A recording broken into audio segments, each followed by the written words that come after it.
My name's Mike Choi. I'm a professorial teaching fellow in the Department of Computer Science.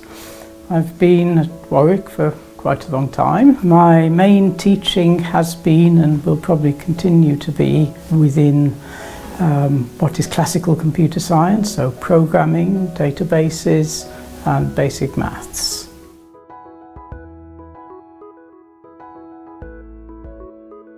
We've still got quite a lot of old-fashioned exams and virtually none of our modules is 100% assessed. So they're almost always exams that follow what might be quite a large amount of coursework, but very rarely 100%. When it's something practical like programming, then the coursework tends to take the form of go and program X and try and get it right. What you mean by right is perhaps a complex question. It might be that you've asked the students to write a program which does a certain function and you test whether it does that function. It might be you're also looking at the type of program that the student is writing. Is it good quality, whatever that means? Is it fit for purpose, whatever that means? And so on. And there are various metrics you can apply to programs in order to do that. I think we continue to use exams because they do have their place. And a lot of programming involves being able to understand what's going on underneath. So it's not just training students to be able to use a particular package or a particular programming approach. They've got to not only be able to do it, but be able to understand why they're doing it. And asking those deeper questions. You can do it in exams. Okay, exams aren't perfect. There are many reasons why one would choose something else. And we can assess those also with specifically designed coursework. But that's a different assessment from the skills that they're going to come out with. And getting them to be able to write good programs is not necessarily the same as getting them the long-term understanding which will allow the adaptability and transferability.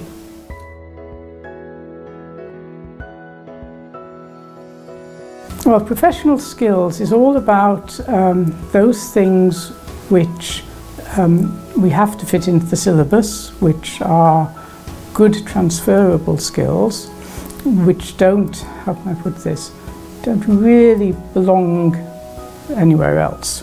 Although you could incorporate them elsewhere in the syllabus, our choice is to focus these particular topics on a single module. And the types of things that are covered there are things like legal aspects of IT. We're looking at teaching students how to, dare I say it, write essays.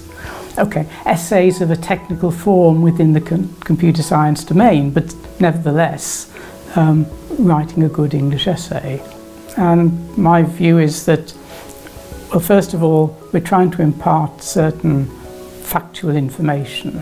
So the easiest way of doing that is by some assessment which simply tests the student's knowledge. So if you're asking questions, possibly superficial questions about IT law, it's easy to write a class test which effectively measures students' knowledge, job done.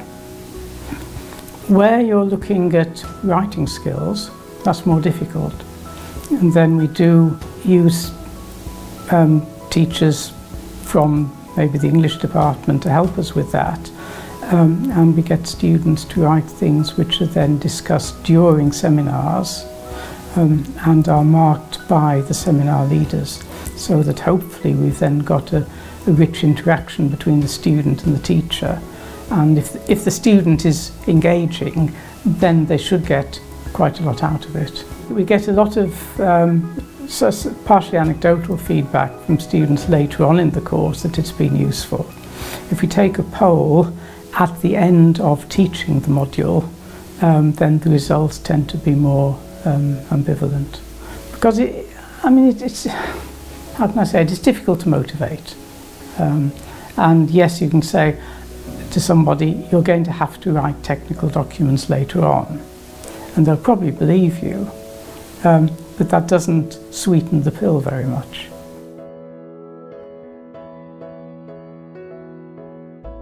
So there's another module I have been teaching, not this year, but previous years, in computer security, where one of the assessments I give students is I give them a virtual computer which has got security problems.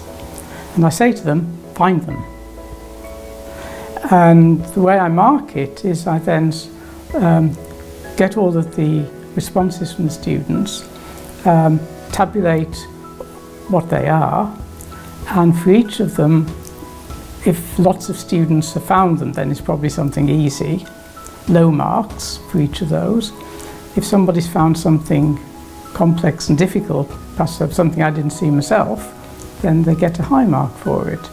And that element of competition I find is quite interesting. If you talk to students, if they've enjoyed doing it, and they can point to aspects of the task which was enjoyable, then at the very least they'll have put in some effort.